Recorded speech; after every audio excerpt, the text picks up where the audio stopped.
नमस्कार दोस्तों, आज हम भारतीय संविधान के अंतर्गत अ, भाग 15 निर्वाचन आयोग से संबंधित वीडियो लेकर आए हैं। निर्वाचन आयोग का वर्णन अनुच्छेद 324 से लेकर 329 तक है। भाग 15 निर्वाचन आयोग, इसकी ऐतिहासिक तथ्य देख लेते हैं। ऐतिहासिक तथ्य है, सबसे पहले साइमन कमीशन 1928 में आया, जिसके द्वारा प्रारूप समिति का गठन किया गया, जिसके अध्यक्ष कौन थे? डॉक्टर भीमराव अम्बेडकर। और इन्होंने सार्वभौमिक वयस्क मताधिकार की मांग की। इसी साइमन कमीशन के द्वारा सर्वप्रथम सार्वभौमिक वयस्क मताधिकार की मांग की गई। फिर इसके बाद कराची अधिवेशन 1931 में कांग्रेस का कराची अधिवेशन हुआ, जिसकी अध्यक्षता की थी लौह पुरुष सरदार वल्लभ भाई पटेल ने। इसके अंतर्गत मांग की गई थी फंडामेंटल राइट अर्थात मौलिक अधिकार की मांग की गई थी। यह राजनीतिक समता की बात करता था। अब हम आगे देखते हैं। लोकतंत्र। लोकतंत्र क्या है? लोकतंत्र जनता का शासन। अब्राहम लिंकन ने कहा था जनता का शासन लोकतंत्र को। इस लोकतंत्र में क्या क्या होता है? जनता के प्रतिनिधि शासन करते हैं, स्वतंत्र व निष्पक्ष चुनाव होता है, वयस्क मताधिकार के द्वारा होता है, और स्वतंत्रता एवं फंडामेंटल राइट अर्थात मौलिक अधिकारों की रक्षा की जाती है लोकतंत्र में। भारत विश्व का सबसे बड़ा लोकतांत्रिक देश है। विश्व में सबसे बड़ा लोकतांत्रिक देश कौन सा है? भारत है। इसमें स्वतंत्र व निष्पक्ष चुनाव होता है। लोकतांत्रिक देशों में क्या होता है? स्वतंत्र व निष्पक्ष चुनाव होता है। अब हम आगे देखते हैं। निर्वाचन आयोग, जिसे चुनाव आयोग भी बोला जाता है और अंग्रेजी में इलेक्शन कमीशन बोला जाता है। तो इसके बारे में देखते हैं। संवैधानिक उपबंध, इसका वर्णन भाग 15 में अनुच्छेद 324 से 329 तक है। इसकी प्रकृति कैसी है? प्रकृति को देख लेते हैं। यह एक संवैधानिक निकाय है। निर्वाचन आयोग क्या है? संवैधानिक निकाय है। यह स्वतंत्र निकाय है। इसे इलेक्शन कमीशन मतलब किसी भी मंत्रालय के अधीन नहीं है। इलेक्शन कमीशन जैसे चुनाव आयोग अर्थात चुनाव आयोग किसी भी मंत्रालय के अधीन नहीं है, और यह स्वायत्तता प्रदान है इसके लिए, और यह अर्ध न्यायिक संस्था है।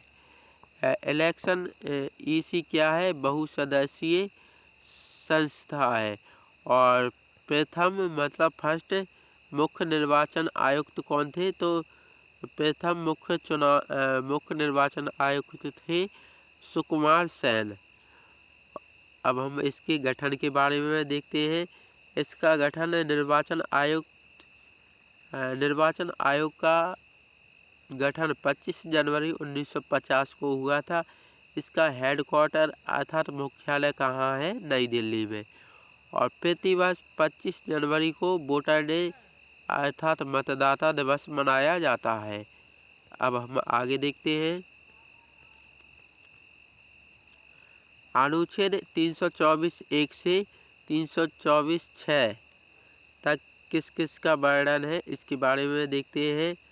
आर्टिकल अर्थात अनुच्छेद 324(1) निर्वाचन आयोग की स्थापना एवं गठन के बारे में वर्णन करता है, जिसमें राष्ट्रपति, उपराष्ट्रपति, लोकसभा, राज्यसभा और राज्य की विधानसभा और विधान परिषद इसके बारे में वर्णन करता है कि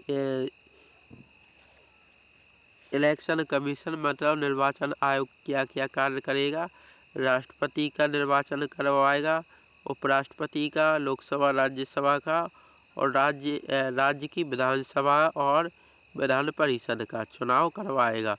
और निर्वाचक नामावली तैयार करना भी निर्वाचन आयोग का कार्य है। अब हम आगे देखते हैं। निर्वाचन आयोग निर्वाचन आयोग को क्या बोला जाता है? चुनाव आयोग भी बोला जाता है, और राज्य चुनाव आयोग जिसे राज्य निर्वाचन आयोग भी बोला जाता है। चुनाव आयोग का कार्य क्या है?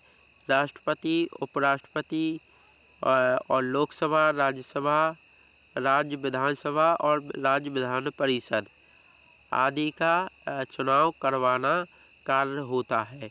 और राज्य निर्वाचन आयोग का कार्य क्या होता है? पंचायतों का निर्वाचन करवाना और नगरपालिका, नगर निगम का चुनाव करवाना होता है। अब हम आगे देखते हैं। अनुच्छेद 324(2). अनुच्छेद 324(2) क्या कहता है? निर्वाचन आयोग की संरचना के बारे में वर्णन करता है। इसकी संरचना कितनी त्रिसदस्यीय संरचना है, जिसमें एक मुख्य निर्वाचन आयुक्त अर्थात मुख्य चुनाव आयुक्त होता है और 2 अन्य निर्वाचन आयुक्त होते हैं। इसका निर्धारण कौन करता है? राष्ट्रपति करते हैं। इसमें मूलतः पर जब इलेक्शन कमीशन अर्थात चुनाव आयोग का गठन 25 जनवरी 1950 को हुआ था, तब यह 1 सदस्यीय था। फिर इसके बाद 16 अक्टूबर 1989 में पहली बार बहुसदस्यीय बना, जिसमें 3 सदस्य थे। RBS पैरी मुख्य निर्वाचन आयुक्त थे। फिर इसके बाद 1990 में इलेक्शन कमीशन पुनः 1 सदस्यीय हो गया, जिसमें मुख्य निर्वाचन आयुक्त कार्यवाहक कौन बनी थी? BS रमा देवी थी। यह पहली महिला मुख्य निर्वाचन आयुक्त थी।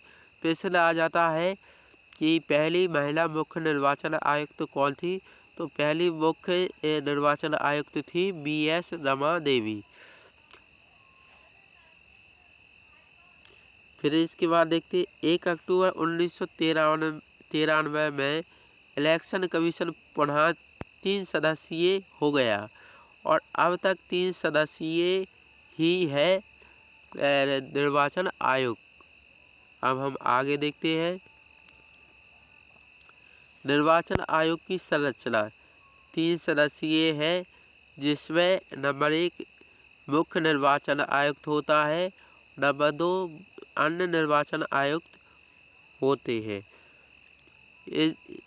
एक मुख्य निर्वाचन आयुक्त होता है और 2 अन्य निर्वाचन आयुक्त होते हैं। इसमें इनकी नियुक्ति कौन करते हैं? तो राष्ट्रपति इनकी नियुक्ति करते हैं। अनुच्छेद 324(3) निर्वाचन आयोग का अध्यक्ष कौन होगा? तो मुख्य निर्वाचन आयुक्त होगा, जिसे CEC भी बोला जाता है, जिसे अंग्रेजी में चीफ इलेक्शन कमीशन भी बोला जाता है। अब हम आगे देखते हैं। अनुच्छेद 324(4) यह राष्ट्रपति द्वारा प्रादेशिक आयुक्त की नियुक्ति हो गई और निर्वाचन आयोग की सलाह पर यह नियुक्ति होगी। फिर इसके बाद अनुच्छेद 324(5) इसमें मुख्य निर्वाचन आयुक्त, अन्य निर्वाचन आयुक्त और प्रादेशिक आयुक्त, इसमें 324(5) में यानी कि सेवा शर्तें, पद अवधि और वेतन का इनका निर्धारण कौन करते हैं? राष्ट्रपति करते हैं। तो अनुच्छेद 324(5) में किस किस का वर्णन है? मुख्य निर्वाचन आयुक्त का, अन्य निर्वाचन आयुक्त और प्रादेशिक आयुक्त, इनकी सेवा शर्तें, पद अवधि और वेतन का वर्णन है। अब हम आगे देखते हैं। मुख्य निर्वाचन आयुक्त और 2 अन्य निर्वाचन आयुक्त, तीनों का वेतनमान समान होगा। और यह वेतन किसके समान होगा? तो सुप्रीम कोर्ट के न्यायाधीश के समान। सुप्रीम कोर्ट अर्थात उच्चतम न्यायालय के न्यायाधीश के समान इनका वेतन होगा। वेतन अलाभकारी परिवर्तन नहीं होगा, वेतन में अलाभकारी परिवर्तन नहीं होगा। इसमें पद अवधि और कार्यकाल इनका कितना होगा? तो 6 वर्ष या 65 वर्ष की आयु तक होगा, जो भी पहले हो। और यह त्यागपत्र किससे देंगे? राष्ट्रपति को त्यागपत्र देंगे। अब हम आगे देखते हैं। 3 सदस्यीय निर्वाचन आयोग। इन्हें इसमें हटाने की प्रक्रिया के बारे में मुख्य निर्वाचन आयुक्त, इसे हटाने के लिए सुप्रीम कोर्ट के न्यायाधीश को हटाने की प्रक्रिया के समान है। सुप्रीम कोर्ट अर्थात उच्चतम न्यायालय, इसका वर्णन अनुच्छेद 124(4) में है। और 2 अन्य निर्वाचन आयुक्त को मुख्य निर्वाचन आयुक्त की सलाह पर हटाया जा सकता है। और यह प्रक्रिया, इन्हें हटाने की प्रक्रिया क्या कहलाती है? महाभियोग कहलाती है। अब हम आगे देखते हैं अनुच्छेद 325। अनुच्छेद 325 क्या कहता है? किसी भी व्यक्ति जो जाति, धर्म, लिंग ना तो मतदान की सूची में शामिल किया जाएगा और नहीं किया जाएगा। मतलब इसमें क्या है? इसे मतदान सूची में शामिल किया जाएगा। किसी भी व्यक्ति को जाति, धर्म, लिंग के आधार पर मतदाता सूची में ना तो शामिल किया जाएगा और नहीं किया जाएगा। मतलब इसमें जाति, लिंग के आधार पर मतलब भेदभाव नहीं किया जाएगा और इन्हें बिना भेदभाव के मतदाता सूची में शामिल किया जाएगा और मतदान में भी शामिल किया जाएगा। अब हम आगे देखते हैं अनुच्छेद 326 सार्वभौमिक वयस्क मताधिकार। यह क्या होता है? मतदान करने का अधिकार, निर्वाचित होने का अधिकार। नोट: मतदान विधिक कानूनी अधिकार है, यह मौलिक अधिकार नहीं है। 61वें संविधान संशोधन 1989 द्वारा मतदान की आयु 21 वर्ष से घटाकर 18 वर्ष कर दी गई थी। अब हम आगे देखते हैं अनुच्छेद 327 संसद के निर्वाचन के संबंध में कानून बनाने की शक्ति है। अनुच्छेद 327 क्या कहता है? संसद को निर्वाचन के संबंध में कानून बनाने की शक्ति है। अनुच्छेद 328 राज्य विधानमंडल की निर्वाचन के संबंध में कानून बनाने की शक्ति है। राज्य विधानमंडल होते हैं, उन्हें अनुच्छेद 328 के अंतर्गत निर्वाचन के संबंध में कानून बनाने की शक्ति है। अनुच्छेद 329 निर्वाचन संबंधी मामलों में न्यायालय का हस्तक्षेप नहीं होगा। अब हम आगे देखते हैं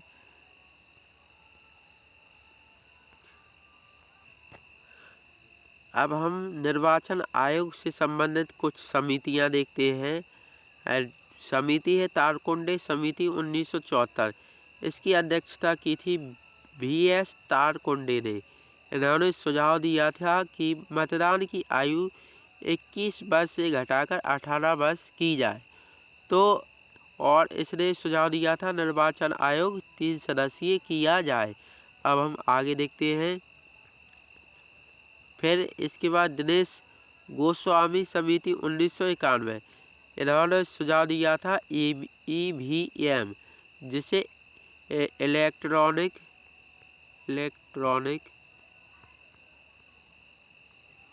वोटिंग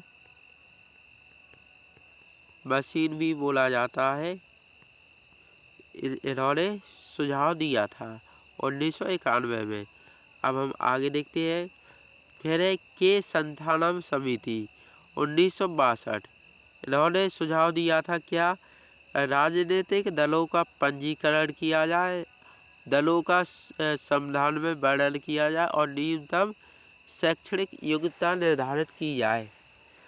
फिर इसके बाद TN शेषन समिति, इन्होंने क्या सुझाव दिया था? मतदान हेतु फोटो युक्त पहचान पत्र जारी किया जाए। और फिर इसके बाद मुख्य निर्वाचन आयुक्त और राष्ट्रपति का चुनाव लड़ने वाले फर्स्ट आयुक्त अभी तक कोई नहीं है। अब हम आगे देखते हैं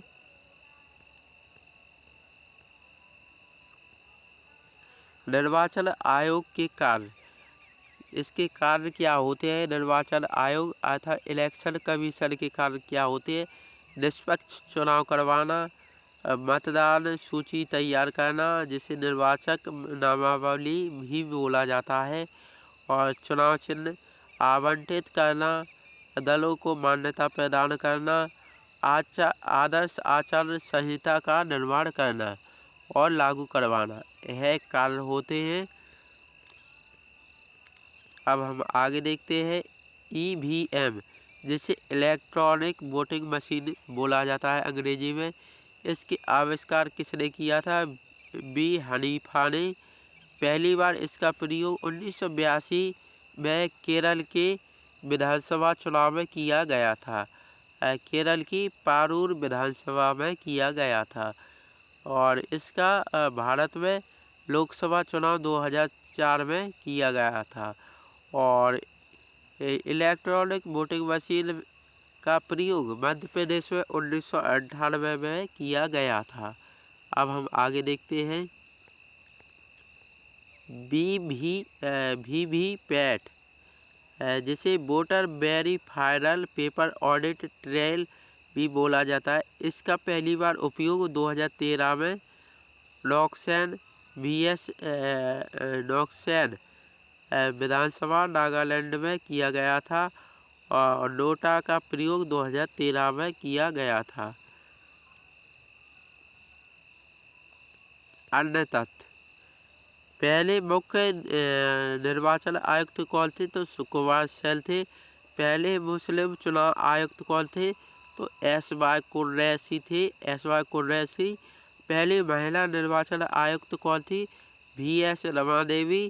राज्यसभा की पहली महिला महासचिव भी थी। और फिर इसके बाद वर्तमान में मुख्य निर्वाचन आयुक्त कौन है? तो आप यह कमेंट बॉक्स में बताना। और 2 अन्य निर्वाचन आयुक्त कौन है, यह भी आप कमेंट बॉक्स में बताना, क्योंकि यह वर्तमान में यह दोनों बदल चुके। अनूप चंद्र पांडे और अरुण गोयल इनके जगह पर दूसरे हो गए हैं। और मुख्य निर्वाचन आयुक्त तो अभी जो अभी वीडियो बना रहे हैं, तो इस समय राजीव कुमार भी ही है, और हो सकता है कुछ समय बाद यह बदल जाए। तो वर्तमान आप याद करते जाना, वर्तमान के मुख्य निर्वाचन आयुक्त और अन्य निर्वाचन आयुक्त। अब हम तो दोस्तों यह निर्वाचन आयोग, जिसे चुनाव आयोग भी बोला जाता है और अंग्रेजी में इलेक्शन कमीशन बोला जाता है, इससे संबंधित वीडियो था। अगर आपको यह वीडियो अच्छा लगा हो तो अपने दोस्तों के साथ शेयर करें, वीडियो को लाइक करें, और वीडियो देखने के लिए बहुत बहुत धन्यवाद।